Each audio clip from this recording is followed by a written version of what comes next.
ଭଲ ଲୋକ ତ ଗୋଲକ ବୈକୁଣ୍ଠ ତାଙ୍କ ପାଇଁ ମୁଖ୍ୟ ପ୍ରାପ୍ତି।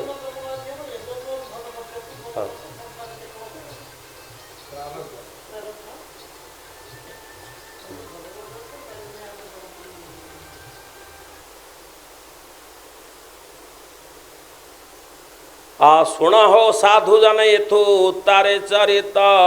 ପୁନରପି କହନ୍ତି ଋଷି ଗଣିଆରେ ଆଗେ ସୁତ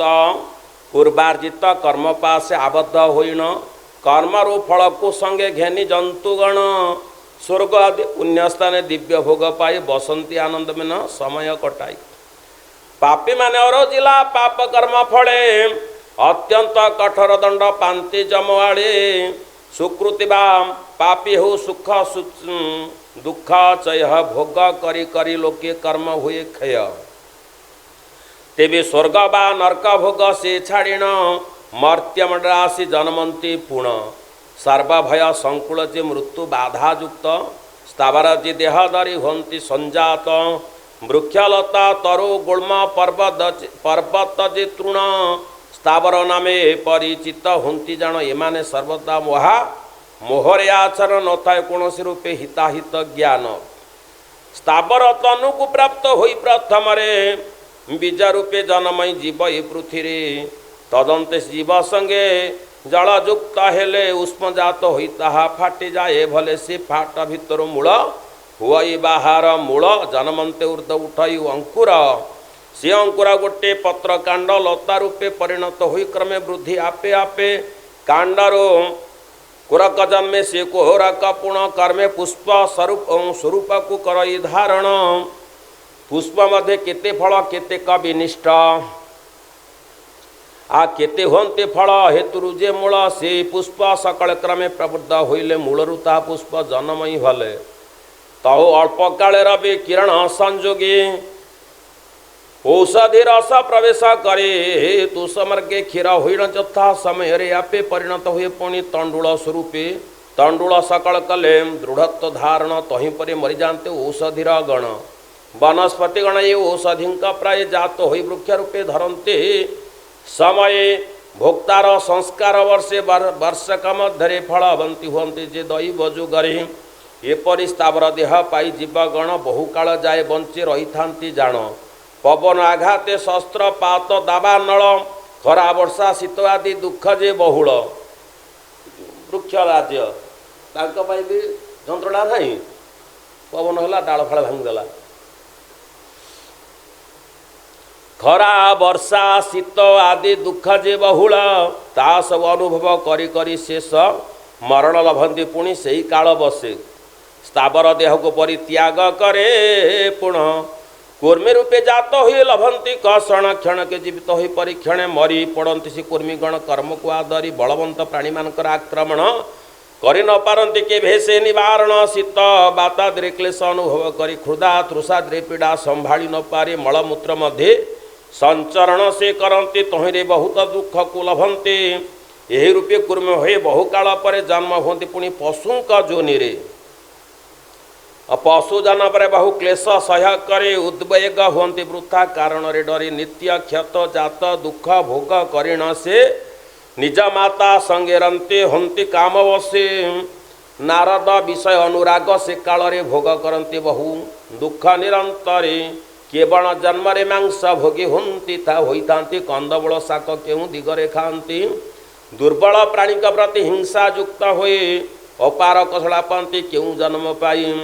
ପବନ ଭକ୍ଷ କରନ୍ତି କେଉଁ ଜନ୍ମରେ ପରଦ୍ୱାର ପ୍ରେରିତ ହୁଅନ୍ତି କେ ଜନ୍ମରେ ଗ୍ରାମ୍ୟ ପଶୁ ରୂପ ହୋଇ ଏହିପରି ଜାତ ସୁଜାତି ବିରୁଦ୍ଧ ଦୁଃଖ ସହନ୍ତି ବହୁତ କେତେବେଳେ ଗୁରୁଭାରା ବହନ କରନ୍ତି ସାପ୍ୟବନ୍ଧ ପୁଣି କେଉଁ ସମୟ ହୁଅନ୍ତି ତାଡ଼ନା ସହ୍ୟ କରନ୍ତି ପୁଣି କେତେ କାଳ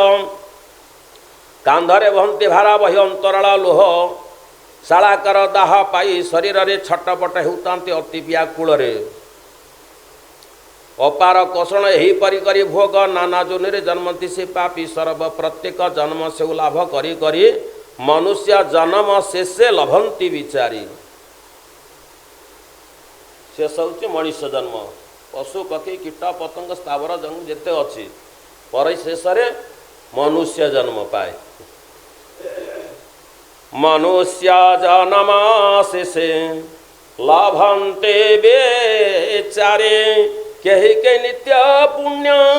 शरीरे प्रभावे दुख न पाई जन्म लभंती मानवे मानव शरीर पापी प्रथमे पाइले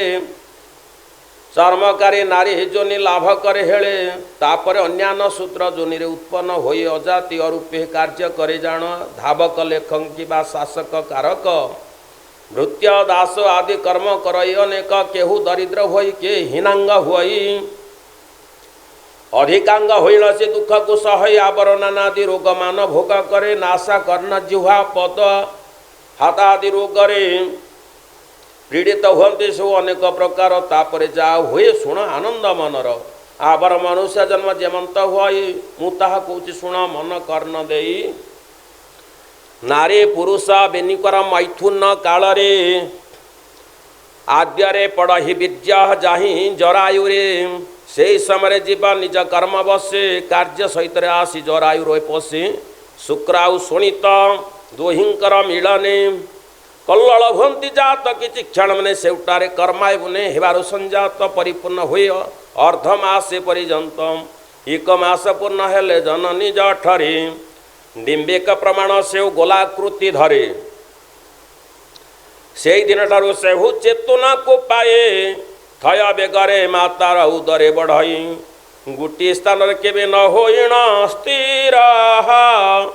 अनेक स्थाने भ्रमई जननी जठर 2 मास पूरे गले पुणी सही जीव पुरुषर छांचा कृति गर्भरे धरिब चरणा बय हुए पंचम मास रे नख संधि व्यक्त हुए सप्तम मास रे सप्तम मासे जेते बेले हुआ ये व्यक्त गर्भस्थ शिशुर रोम राजे हुए जात अष्टम मासरे प्रारंभ रे चैतन्य परिस्पृष्ट होता शरीर रे जान नाभिसूत्र रंध्रे माता खाइबा द्रव्य रे रस को पाइले वृद्धि हुई से ठारी शिकाल मध्य मलमूत्र लालादि रे सिक्त होई वायु दुख अनुभव करे बंधन हेउथिबारु सेहु जरायु रे छटपट हेउताई से घोर कष्ट रे रक्त आसी कुर्मी बसा मज्जा स्नायु लोम किसादी जोगरे परे दूषित होइण अति कुर्छित भाव को सेहु अनुसरे उपाय न पाए सेहु जीवा को बाहरी माता जिति कटु तृक्ता द्रव्य खाए थाए गर्भस्थ संतान गर्भु से समस्त खाए पुणी अत्यंत पीड़ित हुए से गर्भरे स्मरण कही परमानंद को खरे स्मरण कर परमा नंद को खरे अपार बेला पमन मध्यरे करई बोले मोजे बना धिक धिक जाओ होई जेबे पुण्य कर्म करे थांते पूर्व काले आज के भोगंते दुख एते बेले पूर्व काले गृह जंजा हलरे मजी होई अन्याय मार्गरे सदा चालित जे होई पुत्र भारी जार भरण पोषणी अन्याय धन अर्जन करी बहु क्षणे पर क्षेत्रे पर धन हरण करिले परर जीविका नाश उपाय रे थिली କାମାନ୍ଦ ହୋଇଣ କଲେ ପର ସ୍ତ୍ରୀ ହରଣ ଆବର କରିଲେ ମହାପାପ ଆଚରଣ ମାତା ପିତାମାନଙ୍କର ସେବା ନ କରିଲେ ପରମ ପିତାଙ୍କୁ ମଧ୍ୟ ତହିଁ ନହ ପୂଜିଲେ ଅତିଥି ସତ୍କାର ଦିନେ ମାତ୍ର କନ କରି ସବୁବେଳେ ପାପ କର୍ମେ ହୋଇଲ ହିଁ ଘାରି ଯେତେ ପାପ କର୍ମମାନ କରିଥିଲେ ମୁହିଁ ସକଳ ନରକ ମୋତେ ପ୍ରାପ୍ତ ହେଲ ହିଁ ଅସଂଖ୍ୟ ଯନ୍ତ୍ରଣା ଯମ ପୁରେ ଭୋଗ କରି ଯେତେ କ୍ଲେଶ ଭୋଗୀ ଅଛି କି କହେବେ ଖୋଲେ ନରକ ଯା ତନା ପରେ ଯେତେ ଜୀବ ଅଛନ୍ତି ସକଳ ଯୋନିରେ ଭ୍ରମି ଅଛେ ଦେହେ ବାରାତ୍ରି ସେ କଷଣ ମାନ କେତେ କହିବ ହିଁ ମୁଖ ସେ ଜରାରେ ପଡ଼ି ଅଛି ମହା ଦୁଃଖ ଗର୍ଭ ତାପ ଲାଗେ ବାହ୍ୟ ଅଙ୍ଗ ଯାଏ ପଡ଼େ କିଏ ଭରସା ନାଉ ଏଥୁ ନେବା ପାଇଁ କାଢ଼ି ପାପ କର୍ମ କରି ପୋଷି ଥିଲେ ମୁଁ ଯାହାକୁ ସେ ସାହା ନୁହନ୍ତି ମୋତେ ଏଥି ତାରିବାକୁ ଯେଉଁ ପୁତ୍ର କଳ୍ପତରେ କରିଥିଲେ ସ୍ନେହ ବର୍ତ୍ତମାନ ଭାବେ ସବୁ ଅଟେ ବୃଥାମୟ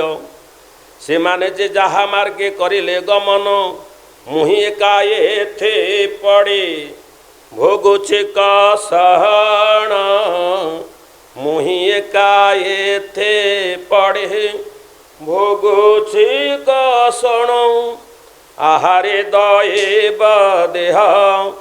ଗୁଣରେ କି ଦୁଃଖ ପାପର ଜନ୍ମ ହିଁ ଦେହ ଏକ ଥାଟେ ମୋକ୍ଷ ଏଣୁ ପାପ କରିବାକୁ ଉଚିତ ନୁହଁ ପାପ କରି ଜରାୟୁରେ ପଡ଼େ ଅଛି ମୁହିଁ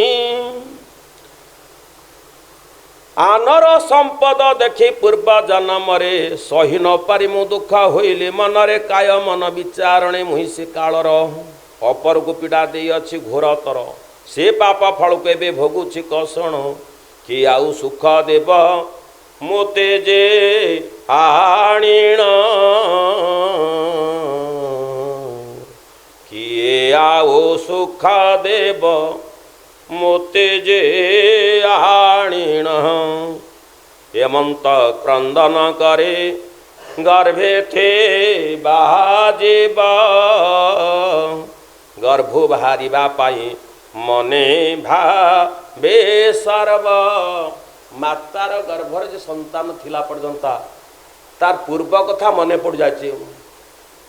मु केते कष्ट करथिले केते करथिले आज मु ये जरायु भितरे आबद्ध अंधकार मध्यरे मो परिवार पाई मु आग पूर्व जन्म केते कौन कर नथिले से पुत्र कि भार्या माँ तांको पाई मु केते कौन न करथिले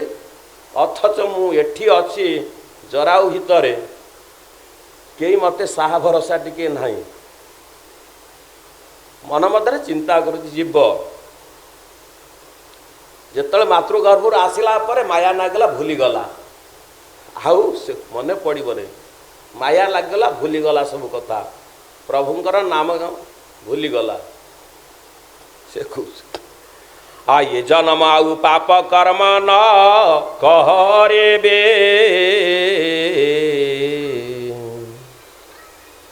साधु मानक सेवारे दिन कटाएबे आउ पाप कर्म करिबे ने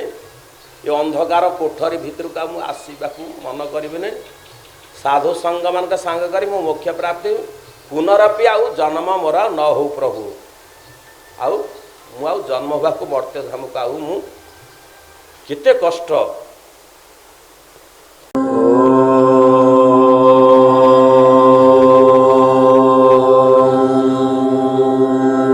नना आध्यात्मिक ज्ञानर कथा